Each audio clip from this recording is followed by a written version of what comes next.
큐브 이 시간에는 한국과학기술원 탄생의 슬픈 역사를 살펴보겠습니다. 식민지당하는 국가의 공통점은 무엇일까요? 여러 공통점이 있겠지만 그중 가장 큰 이유는 과학기술이 너무나 형편없다는 것입니다. 조선시대는 우리가 알고 있는 것과 다르게 과학기술이 형편없었습니다. 조선시대는 과학기술을 연구하려 해도 중국 방해로 연구를 할 수 없었습니다. 실제로 조선에 뜨는 태양과 중국에 뜨는 태양은 다를 수 없다는 황당한 논리로 중국은 조선 천문학 연구를 못하게 했습니다. 총알자루, 총알 하나 만들 수 없었던 조선은 주변 강대국 일본, 러시아, 중국 먹잇감이 됐고, 조선을 먹겠다는 청일전쟁, 러일전쟁을 거쳐 1910년 기어이 일본 식민지에 들어갔습니다. 나라를 부강하게 하고 실생활에 꼭 필요한 과학자와 기술자를 천시하던 조선시대 산업공상 의식은 일제 식민지가 끝난 후에도 상당 기간 남아 있었습니다. 실제로 기계를 만지거나 기능공을 비유해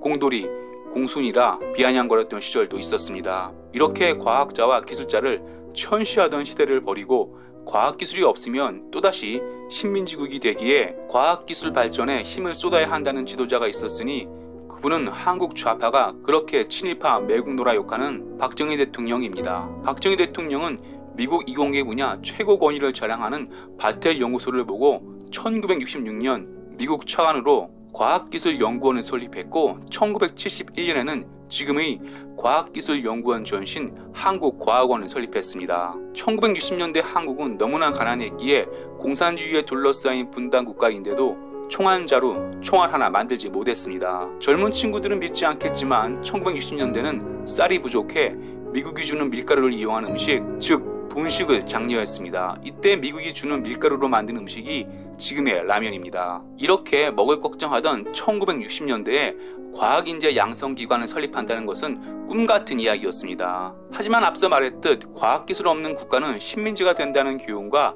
올바른 뜻이 있는 과학자 의견을 받아들여 후진국이지만 미국 차관으로 한국과학기술연구원과 지금이 한국과학기술원 전신 한국과학원을 설립한 것입니다. 한국과학기술연구원 초대 최형섭 원장은 세계 각국에 흩어져 있던 한국 과학자를 일일이 찾아다니며 가난한 조국을 살려달라며 호소했습니다. 최형섭 원장 호소와 대통령 연봉보다 더 많은 연봉을 지급해도 과학 강국을 만들어야 한다는 박정희 대통령 진정성이 통해서인지 세계 각국에 흩어져 있던 한국 과학자는 외국에서 받던 연봉 30%에도 못 미치는 연봉에도 두말 없이 한국으로 돌아왔습니다. 한국으로 돌아온 한국과학기술연구원 과학자는 독립성을 보장받고 연구에 몰두하며 눈부신 성과를 이루어냈습니다. 한국과학기술연구원과 한국과학기술원은 이름이 비슷해 헷갈리지만 독립 통합을 거쳐 지금은 완전히 독립했습니다. 한국과학기술연구원과 한국과학기술원 성공은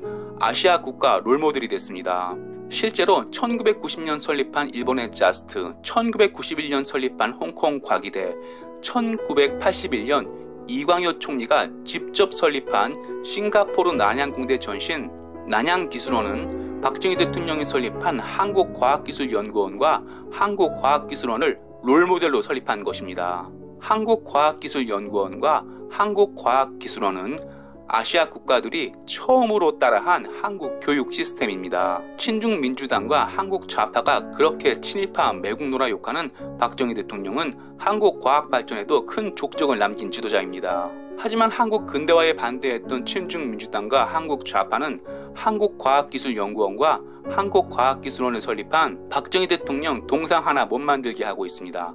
박정희 대통령은 가난 근대화의 전쟁에서 남 탓하지 않았고 기어이 승리했습니다. 가진 것이라고는 인력밖에 없는 나라에서 과학인재 육성 성공은 박정희 대통령 신의 한 수였습니다. 박정희 대통령 과학인재 육성은 1979년 국립금호공대 설립이 마지막이 됐지만 박정희 대통령 업적은 한국의 진실이 살아있는 한 영원히 기억될 것입니다.